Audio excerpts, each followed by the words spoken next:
Eu sou Maria Teresa Belandre, embaixadora da Venezuela no Brasil.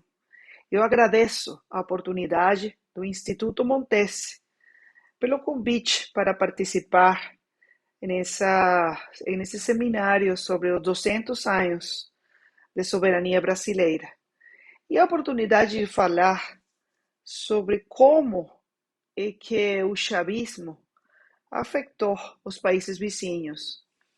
Eu acho que é uma excelente ideia, porque o chavismo já tem 22 anos no poder na Venezuela. E como foi que o chavismo afetou os países vizinhos? De muitas formas. A primeira forma é política. O chavismo chegou quase com uma ideia mágica de como você pode mudar politicamente seus países. E foi assim. Você chega no poder por eleições. Você tem um partido político, ganha a eleição e depois a primeira coisa que tem que fazer é mudar a Constituição. A primeira coisa, você começa a falar com as pessoas na rua e você tem que mudar a Constituição. E por que você tem que mudar a sua Constituição? Porque você tem que fazer uma nova Constituição para colocar todo o poder não nas mãos do povo. Você vai colocar o poder nas mãos dos novos governantes, que são eles, os revolucionários que chegaram no poder para criar um homem novo. Que não é um homem novo, são eles que chegaram no poder para mudar tudo, mas para não mudar nada, só para colocar o poder nas mãos deles. Então, a primeira coisa que eles fazem é: vamos fazer uma nova Constituição. E essa Constituição tem só um objetivo, que é colocar todo o poder na mão de uma só pessoa, o líder. Aquele líder foi Chávez e depois Maduro. E eles que faz? Controlar todo o poder. Então, já você não vai ter um poder executivo, um poder legislativo e um poder judiciário. Não. Todos os poderes vão ficar nas mãos de uma só pessoa. Ele vai controlar tudo. Ele vai controlar o Congresso, ele vai controlar os juízes do Supremo Tribunal, e vai controlar o poder executivo e também vai controlar as Forças Armadas. Não como comandante em chefe das Forças Armadas, que é o que acontece em todos os países democráticos. Não. Ele vai ser o comandante operacional das Forças Armadas. E as Forças Armadas já não são garantes da Constituição, das leis, das democracias. São Forças Armadas pretorianas, Forças Armadas que são leais não à Constituição e às leis, são leais ao líder revolucionário. Então, o primeiro risco é um risco político. O segundo risco é um risco econômico. Por quê? Porque os revolucionários como Chávez, eles chegam prometendo coisas, fazendo promessas, que eles vão reduzir o custo do combustível, que eles vão colocar controle nos preços dos alimentos, que eles vão abaixar as taxas dos impostos, que eles vão colocar impostos nas mãos dos mais ricos. E essas são palavras que todo mundo gosta de escutar. Ah, que eles vão reduzir o custo da energia elétrica, que eles vão reduzir o custo do botijão de gás. Sim, tudo isso é verdade. Mas quando eles chegam no poder, o que acontece? Que começam a tirar dinheiro das contas públicas, mas não para fazer tudo isso que eles falaram que iam fazer. Não. É para começar a roubar, a fazer atos de corrupção. E na Venezuela, que foi um país rico, que tinha petróleo, que tinha gasolina, que foi um país que, quando Chávez ganhou, tinha 3.200.000 barris por dia. Hoje, 2022, só produz 500.000 barris. E não são as sanções econômicas dos Estados Unidos e da União Europeia. É porque eles deixaram de produzir petróleo. E por que deixaram de produzir petróleo? Porque eles não fizeram os investimentos necessários para continuar produzindo petróleo. Por quê? Porque foi mais fácil comprar petróleo para seus amigos em Irã, e levar petróleo para Cuba, que produzir petróleo dentro da Venezuela. Então, hoje, os venezuelanos não têm gasolina, tem que comprar gasolina de fora. E o que aconteceu? Porque Chávez falou, não, a gasolina venezuelana não tem custo, é a mais barata do mundo. Quando você tem um produto que é mais barato do mundo, outra pessoa vai pagar um custo. Hoje, a Venezuela, a gasolina você tem que pagar em dólares. Por quê? Porque Chávez, na época, em 1998, falava que ele ia baixar o preço do combustível. Então, quando um líder começa a falar que vai reduzir o preço do combustível, que vai reduzir o preço da energia elétrica, poucos anos depois, você não vai ter energia elétrica e não vai ter combustível. Então, cuidado com isso, porque o risco também é econômico. Outro risco que você vai ter é a nacionalização, colocar as indústrias produtivas nas mãos do Estado. Esse é outro risco, porque eles começam assim: olha, por que essa pessoa tem tanta terra?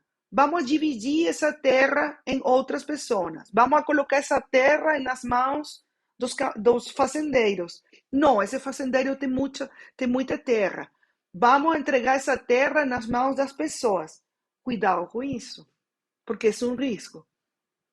A terra tem que estar nas mãos das pessoas que sabem produzir na terra.